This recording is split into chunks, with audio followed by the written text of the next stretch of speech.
मतदाता सूची के गहन पुनरीक्षण कार्य को लेकर सुप्रीम कोर्ट का बड़ा फैसला सामने आया है। सुप्रीम कोर्ट ने साफ कर दिया कि चुनाव आयोग के पास एसआईआर का अधिकार है। एसआईआर पर दायर याचिकाओं से जुड़े मामले में सर्वोच्च अदालत ने मतदाता सूचियों का विशेष गहन पुनरीक्षण करने के भारत निर्वाचन आयोग के अधिकार को बरकरार रखा है। अदालत ने कहा कि ये नहीं कहा जा सकता है कि ईसीआई ने एसआईआर का प्रयोग करके अपनी वैधानिक शक्तियों के बाहर जाकर कार्य किया है। इसे अल्ट्रा वायर्स भी नहीं कहा जा सकता है क्योंकि ये कार्य प्रणाली उस सामान्य प्रक्रिया से भिन्न है जो आमतौर पर अपनाई जाती है। वहीं वकील और टीएमसी सांसद कल्याण बनर्जी ने सुप्रीम कोर्ट द्वारा भारत निर्वाचन आयोग के बिहार में शुरू किए गए मतदाता सूचियों के विशेष गहन पुनरीक्षण के निर्णय को बरकरार रखने पर कहा कि एसआईआर मामले में आज जो फैसला दिया गया है वो बिहार के मामले के लिए लागू होता है। एक और महत्वपूर्ण बात बोली है कि चुनाव आयोग के पास ये तय करने का अधिकार नहीं है कि कौन नागरिक है और कौन नहीं है। बंगाल का मामला अलग है। बंगाल के मामले में तार्किक विसंगति के बारे में बोला गया है। बंगाल का मामला बिल्कुल अलग है। सुप्रीम कोर्ट ने प्रक्रियागत सुरक्षा उपायों के संबंध में कई निर्देश दिए हैं। इस पूरे मामले पर टीएमसी सांसद कल्याण बनर्जी ने और क्या कुछ कहा है, आप खुद सुने उन्हीं की जुबानी। आज जो जजमेंट हुआ है एसआईआर के लिए, ये बिहार का मैटर के लिए, बिहार का जो एसआईआर को चैलेंज किया था उनमें एक जजमेंट हुआ है। उनमें बोला है बिहार में जो प्रोसीड्यूर को ठीक से किया है।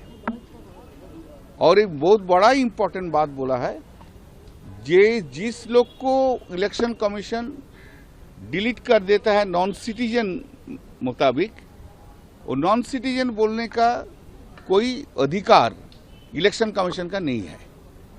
और इस सब केस को 4 सप्ताह का अंदर उनको भेजना होगा एप्रोप्रिएट अथॉरिटी जो है सेंट्रल गवर्नमेंट का, उन लोग को डिसाइड करना होगा हियरिंग देके।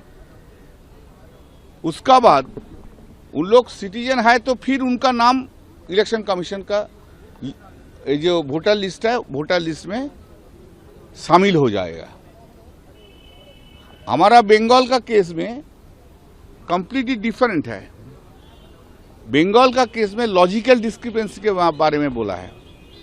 तो लॉजिकल डिस्क्रिपेंसी वो तो चैलेंज नहीं हुआ था बिहार का मैटर में। लॉजिकल डिस्क्रिपेंसी ओनली बंगाल में किया है, इसलिए बंगाल का केस कंप्लीटली डिफरेंट है। तो बंगाल का केस जब हियरिंग होगा तब मालूम होगा।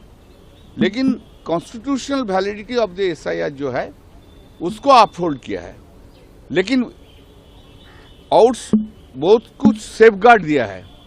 तो वो पूरा जजमेंट नहीं पढ़ने से हम आपको बोलने नहीं सकते। वहीं टीएमसी सांसद सौगत राय ने सुप्रीम कोर्ट द्वारा भारत निर्वाचन आयोग के बिहार में शुरू किए गए मतदाता सूचियों के विशेष गहन पुनरीक्षण के निर्णय को बरकरार रखने पर कहा, सुप्रीम कोर्ट जो बोलता है वही कानून है। हमने ये सवाल नहीं उठाया था कि एसआईआर वैध नहीं है। हमारा ये कहना था कि एसआईआर को ठीक से इस्तेमाल नहीं किया गया। सुप्रीम कोर्ट के फैसले के बाद भी हमारी इसको लेकर के आपत्ति रहेगी। Video desk amarujala.com। अगर आप ये वीडियो YouTube पर देख रहे हैं तो हमारे चैनल को सब्सक्राइब कर बेल आइकन दबाएं और Facebook पर देख रहे हैं तो हमारे पेज को लाइक करें।